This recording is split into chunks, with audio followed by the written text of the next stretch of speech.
Oigan, chamacos, ¿quién está con nosotros ya? Nuestro psiquiatra de cabecera.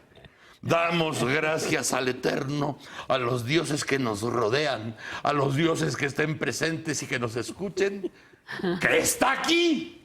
Aldo Suárez, nuestro psiquiatra. ¿Cómo estás, Broso? Ya, vamos, Gracias por este recibimiento. No, gracias a ti por venir. No, bueno, pues ya sabes que siempre es un gusto. Muchas gracias. ¿No nos hace falta el doctor? Por supuesto. ¿No nos hace falta, doctor? Toda la del El mundo. público te extraña. Así es. Pero bueno, qué bueno que estás aquí con nosotros. Y con mucho gusto. Gracias. Oye, ¿de qué nos vas a platicar hoy? ¿Se acuerdan que habíamos dicho que íbamos a seguir una línea en relación a los adultos mayores? Sí. Que bueno, la verdad es que revisando toda la temática que podemos tratar es amplísima. Da para mucho, pero hoy quiero empezar con el tema de lo que son las demencias, porque en general hay en la opinión pública como mucha desinformación en relación a este tipo de padecimientos. Primero que nada, empezar que por el hecho de que la demencia ha sido conceptualizada de diversas maneras. Sí. Una de ellas antes se le consideraba como una enfermedad mental, generalmente una enfermedad grave como era la esquizofrenia. Sí. De hecho, la esquizofrenia, antes de llamarse como tal, se llamaba demencia precoz. Y actualmente se sigue utilizando para un padecimiento mental grave y entonces se habla incorrectamente quizá como algo demencial o como algo que tiene que ver con la locura. Que esa es la segunda acepción, que tiene que ver como algo descabellado, algo disparatado, algo que es demencial, ¿sí? Pero bueno, nada tiene que ver con la clasificación médica oficial, digamos, que tiene que ver con un deterioro en las capacidades mentales, es decir, con un deterioro en general relacionado con la edad madura o la edad adulta. Algo que es importante y que lo hemos mencionado y que tendremos que seguir hablando de esos temas es que gracias al avance de la medicina y gracias al avance de la tecnología, pues los años de sobrevida en la población han ido en aumento.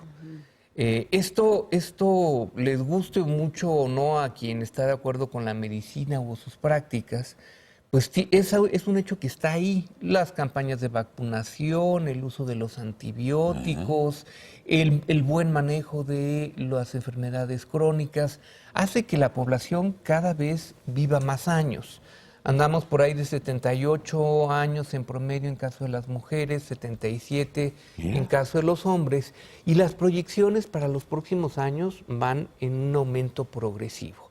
De manera tal que hablamos de una mayor sobrevida en toda la población, y con la mayor sobrevida en la población vienen otros problemas. Y ahí viene también esta cuestión de que ahora hay que aprender a administrar ese tiempo que tenemos de más, porque suena chido de principio, ¿no?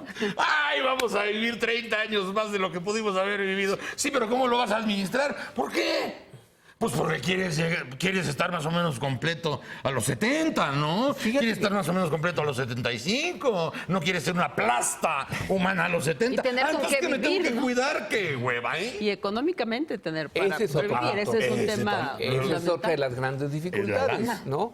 Si antes tenías una sobrevida de 65 años y a los 50 o 55 te estabas jubilando, pues igual te quedaban 10 años como pensionado. Por eso jubilada la gente no era tan grave antes. No era tan grave antes y no despierta lo que despierta hoy, en donde dices, caray, si me están aumentando 1 o 2 años, tiene que ver porque mi sobrevida está esperada muchos más años. Entonces los años de pensión que van a recaer sobre las generaciones anteriores, pues se vuelven una carga muy importante. Todavía no es el caso de México, en el sentido de una gran carga para la población joven, pero sí es el caso, por ejemplo, en los países europeos, en donde las generaciones jóvenes tienen que tener la carga social de las personas de la tercera edad.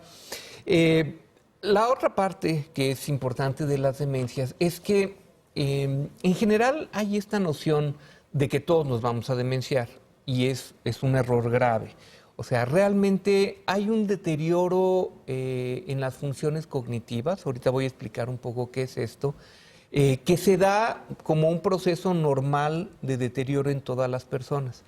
Quiere decir que a partir de cierta edad, pues ya no tenemos la misma capacidad de memoria, la misma capacidad de evocación, Sí. se nos olvidan cierto tipo de cosas, somos menos ágiles para aprender nuevas cosas, nuevos idiomas, pues, etcétera. Eso no quiere decir que tengamos demencia. Mucha gente se asusta cuando se da cuenta que bajó las escaleras, llegó a la cocina y dijo, ¿y como para qué bajé? Y entonces empiezan a equiparar esto como el típico, Alzheimer y eso. tengo ya una demencia, tengo Alzheimer. Nada tiene que ver con eso. Afortunadamente, la proporción de gente que desarrolla una demencia después de los 60 años es muy baja, es de un 6 a un 8%. Ajá. Número nada despreciable, desde luego. De un 6 a un 8% va a desarrollar un padecimiento de deterioro progresivo que terminará en un deterioro grave, pues, de sus facultades mentales. Algo de lo que se habla con mucha frecuencia y que yo siento que a veces causa confusión es hablar de deterioro cognitivo. Dentro de las funciones mentales, la cognición es la manera en que nuestro pensamiento es procesado. Sí. Y esa parte del pensamiento implica la comprensión, la memoria, el juicio. ¿Eso es lo cognitivo? Ajá, exactamente, el lenguaje. Cognitivo es cognoscere, la forma en que yo conozco el mundo, es decir, la manera en que no solo lo percibo, sino que lo proceso. Y entonces para eso son varias funciones que, insisto, son la memoria, la comprensión, el aprendizaje, el lenguaje. ¿Sí? Son este tipo de funciones que nosotros vamos a evaluar como función cognitiva y que son las que característicamente están alteradas en un estado de demencia. ¿En general o una de ellas? ¿O dos de ellas? ¿O No, da todo junto? Da todo junto. Ah, es junto. Es un bloque. Es un bloque de funciones que se altera, aunque se van alterando en diferentes Pero es momentos. el mismo campo, vamos a decir. Es el mismo campo, el de la función cognitiva. O sea, todas esas vacas locas están en el mismo corralito. Están en el mismo corralito, sí, y se van alterando conforme va pasando el tiempo. Y algo que también es importante es, existen muchos tipos de demencia. La demencia en general es como todo este proceso de deterioro cognitivo o de deterioro en ciertas funciones mentales. Pero sabemos, y hay mucha investigación a este respecto, que hay demencias que tienen que ver, por ejemplo, con pequeños infartos que se dan, por ejemplo, tras una crisis hipertensiva.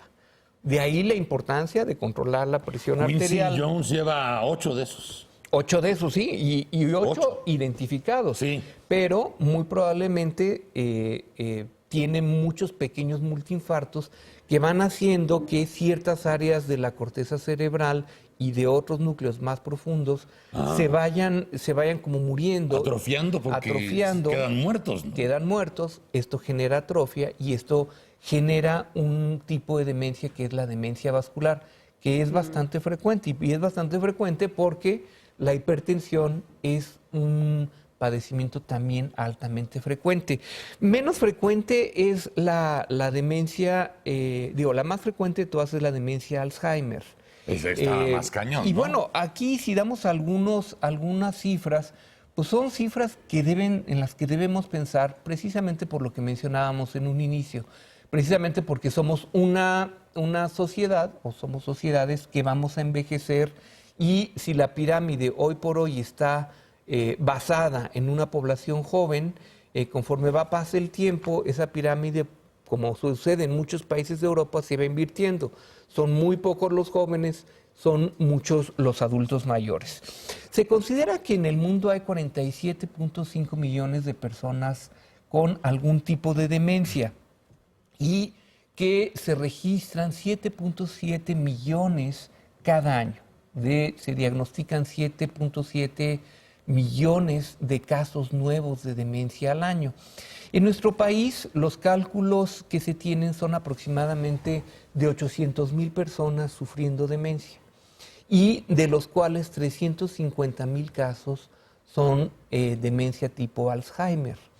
Esto es interesante porque tenemos un registro epidemiológico bastante confiable. Sin embargo, nos hace aparecer con muchos menos casos, por ejemplo, que otros países muy desarrollados. ¿Sí? Es el caso, por ejemplo, de Japón. En Japón se considera que hay 6.5 millones de personas con demencia. ¿Cuánto? 6.5 millones, ¿sí? De manera tal que en ellos Aquí ya... eran 800,000. Aquí hay 800,000. Es una gran preocupación en el caso de ellos y han tomado toda una serie de medidas que tienen que ver con... ¿Por qué será? Ahí es en donde entramos en las causas de las demencias. Por ejemplo, si nosotros, en el caso de Japón, dices, bueno, ellos tienen una dieta mejor, bueno, Claro. Pues sí tienen una dieta mejor, ¿no? Se supone que tienen una dieta mejor, se supone que hay menos casos de hipertensión, que son muchas... ¿Será por comer con palitos? Tal vez sí, tragárselos. Sí, tal vez sí. El caso es que es muy variable. En Estados Unidos también, o sea, el número de personas con demencia es muy alto. No tan alto en proporción como es en Japón, pero es el segundo país con más casos de demencia. Pero entonces... No se sabe. Porque uno está pensando, por ejemplo, el caso de Japón concretamente. Más Sí, acelere, Podría pues. ser. Podría ser el Pero estrés. la calidad de vida, evidentemente, en Japón es mejor que la nuestra. Sí, ¿No? y los años de sobrevida tampoco es que sean mucho más elevados que aquí en México. Son un poquito más elevados, pero será por 1 o 2 años más. Son cosas que están en continua investigación, porque muy probablemente tengan que ver con algún tipo de predisposición genética. También. En el caso, por ejemplo, de la enfermedad de Alzheimer, que es la más frecuente de las demencias, lo que tenemos es el desarrollo de una serie de unas placas que se van desarrollando conforme empieza la enfermedad y que estas placas causan atrofia de ciertas partes del cerebro y que es precisamente la demencia de Alzheimer la más severa por el desarrollo de ese tipo de sustancias. Se cree que en muchos casos la predisposición a ir desarrollando ese tipo de placas o de tejido anormal pudiera estar determinado genéticamente y de ahí que ciertas poblaciones tengan una mayor tendencia a desarrollar algunos tipos de demencia. Bueno, evidentemente, ahorita tú estás centrado en esto que es la demencia como tal, la demencia por edad, ¿no? Y pues sí, resulta evidente que el tiempo nos va atrofiando, ¿no? Sí, claro. Nos va mermando, aunque hayamos encontrado la forma de aumentarle a los años, ¿no? Pero también aumentando los riesgos. Aquí la bronca es... ¿La gente cuida a sus parientes? Porque finalmente se les puede olvidar las cosas, no saben dónde está, cómo se llama el nieto, y la gente generalmente no tiene paciencia. ¡Ay, ya hiciste otra cochinada, papá! ¡Ay, ya mira lo que haces, carajo! Es muy feo. Es muy feo porque tiene que ver con muchas cosas, pero tiene que ver con una impotencia que los familiares van desarrollando y los cuidadores van desarrollando ante esta persona que dejó de ser la que era, que se está convirtiendo en un niño, de hecho se le llama una segunda o tercera infancia en ese sentido, y que genera en las personas una capacidad, unos sentimientos de impotencia, de frustración, porque su familiar que está enfermo no responde de la manera como antes respondía, no tiene las habilidades que antes respondía, y desde el punto de vista interno genera en estas personas estos sentimientos de enojo, incluso de maltrato. Ese es todo un gran tema, el del maltrato. Desde luego que uno de los grandes temas es ¿qué hacemos con nuestros viejos? Resulta que el sistema, la sociedad mexicana en general, tiene por costumbre vivir en familias no tanto mononucleares, sino extendidas. Es decir, con nosotros vive la abuelita, vive la tía que no se casó, etcétera. Son sistemas que, a diferencia de los anglosajones y de otros países desarrollados que viven muy solitos, los sistemas mexicanos dan como mayor contención. Oye, yo creo que ese sería un gran tema para el próximo martes. ¿Qué hacemos con nuestros viejos?